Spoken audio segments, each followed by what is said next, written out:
The Baratheon brothers are a hot mess whose inability to work together leads to all of them uniquely failing at the attempt to be a decent king, and then also leads to most of them dying by, another brother's hand. If not directly, then certainly indirectly. But why is this the case? How did we get here? What is the dynamic between these three that has led to this moment? Well, these three are as different as human beings can be, and also emotionally traumatized and damaged. Let's talk about it. But why are these brothers so unilaterally different from one another when, on the face of things, they have a very similar background? They're all Baratheons. They come from the Stormland, so culturally they should all be the same. They all have a single shared trauma between the three of them, and that was the early death of their parents when Lord Stephen Baratheon and his wife were sent to Essos to find a proper Valyrian bride for Rhaegar Targaryen by King Aerys, the Mad King.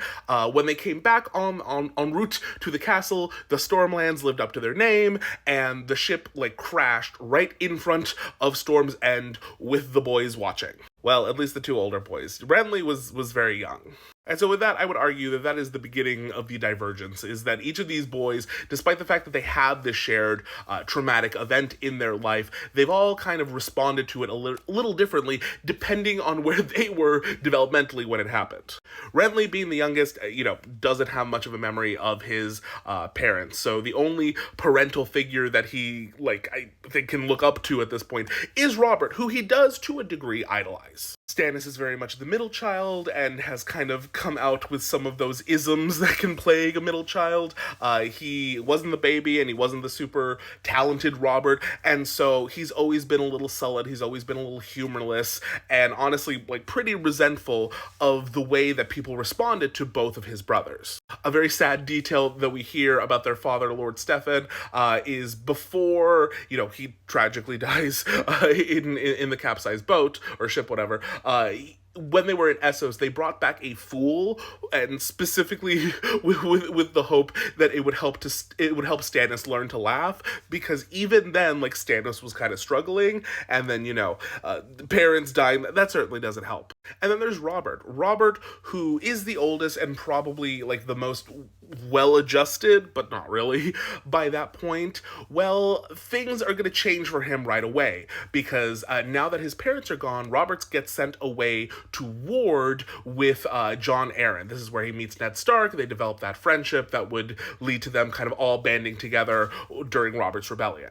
And it's here that I think we can see where things really diverge for the brothers. So Robert is now being warded somewhere else. You have Stannis, who is alone and sad all the time, who is now, I guess, not really the lord of the castle, because that's still Robert, but he's the Baratheon still at Storm's End. And then there's baby Renly, who's just what's going on? I'm here, hey.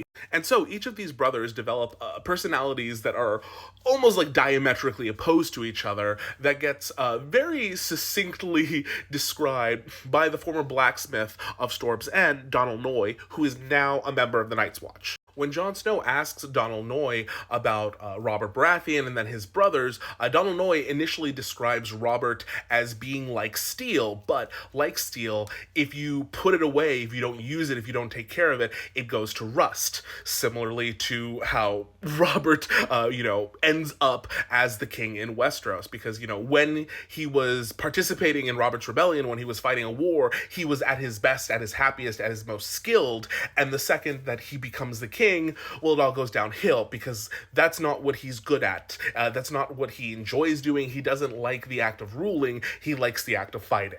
And then later, when Donal Noye goes on to describe the brothers in a little more detail, he says, Robert was the true steel, Stannis is pure iron, black and hard and strong, yes, but brittle the way iron gets. He'll break before he bends.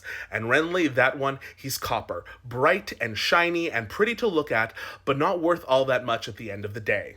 Yikes!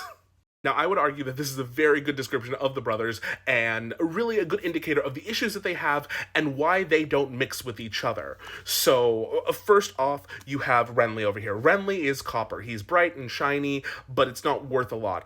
I would say that that is right on the money, because at the end of the day, Renly is an empty shirt. He does not have ideals. He doesn't have an ideology. He doesn't have goals in mind. It's empty ambition. He wants to be king. Why? Well, because being king would be cool. It would be nice. It would contribute to like continue to have a lavish lifestyle. Stannis wants to be king because things are in black and white, because there are rights and wrongs, because he has been told that he is the heir, so now he has to be the heir because he was told that he is. So there is no other option. You take the crown if you have been told that you are meant to have the crown. I'd also point out that this is the first time that he's really been like allowed to have his moment, so he's probably not angry at that.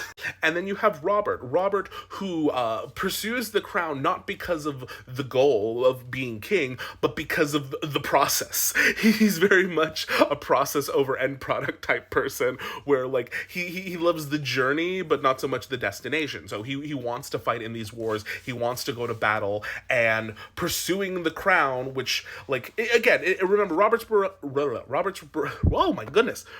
rebellion. Why is that hard? Robert's rebellion began because there was a threat put on his life, but as it progressed, he eventually made his own stake for the throne, and then that became an intrinsic part of the battles going forward. It's like he's not just fighting to defend himself and keep from dying. He is fighting because I want to do that by replacing the guy who's trying to off me. But once he's king, he goes to rust because that's not what he is meant for. Or maybe that's not what he's built for, really. Now, how does this lead to the dynamic between all of them?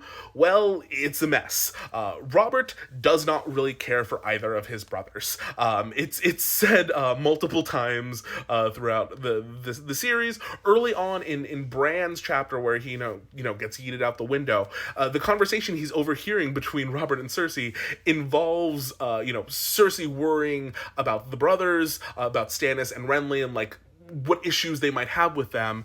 And I believe it's Jaime who's like, yeah, don't worry, like Robert hates his brothers, that's not going to be an issue. It's like it's only Ned Stark that we need to worry about. I might have mixed those up, and it might have been Cersei who said one and Jaime said the other, whatever, you get it. But it's not hard to see why. Robert is a party-loving king who loves to fight and go to the whorehouse and drink and whatever, and so he's not gonna like, sour lemon Stannis over here. And Renly is, he's your gay little brother.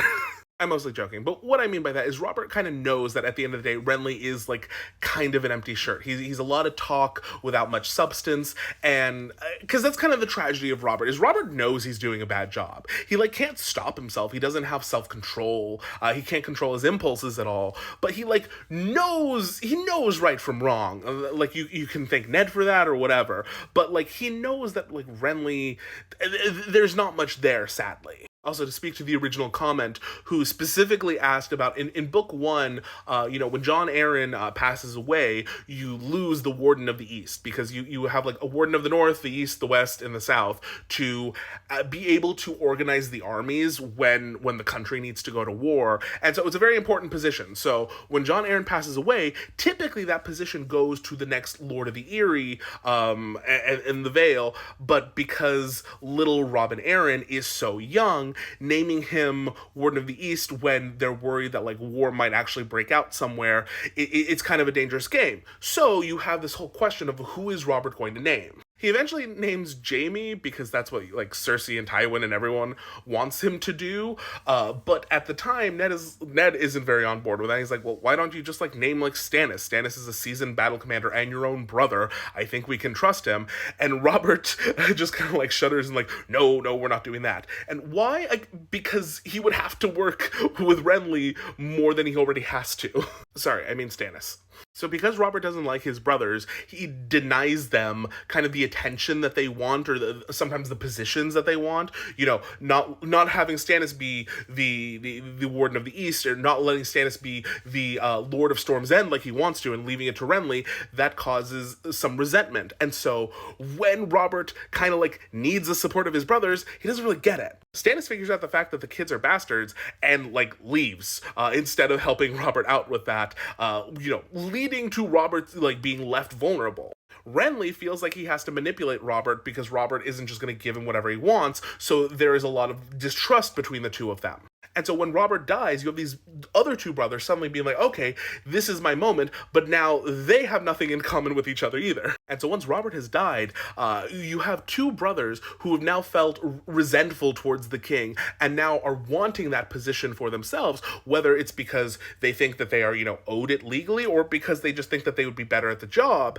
And now, with all those resentments in the air, they are now, diametrically opposed to each other. Stannis thinks that Renly is essentially a petulant child, with no respect for the rule of law, for his own brother, and his brother's inheritance, and has a reason to now resent Renly.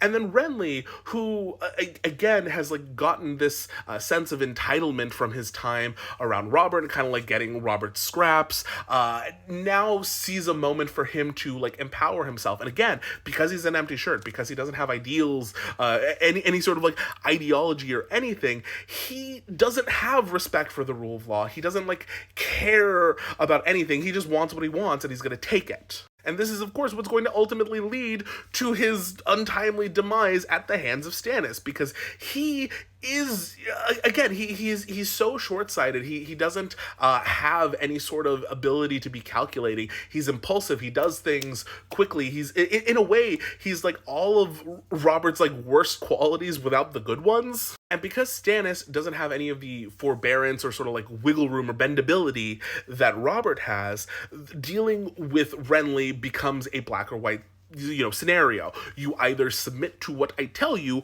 or I kill you, and there's no other option. Renly doesn't fear this because he thinks that he's more well placed, but it also, again, it's just dumb, because you're both in this situation because you both don't understand each other, because you're both so diametrically opposed in personality and in understanding of each other. So why do the Baratheon brothers have this dynamic? Well, unfortunately, trauma and diverging paths have led to them developing personalities that are so antithetical to each other that they don't have the ability to communicate, period, let alone work together towards some sort of positive goal. And so, unfortunately, I think they're always destined to come into conflict with each other in some way or another, and it was just going to blow up. It was always going to blow up. Anyway, tell me what you want me to talk about next in the comments. Y'all are very cool. Have a great night. Goodbye.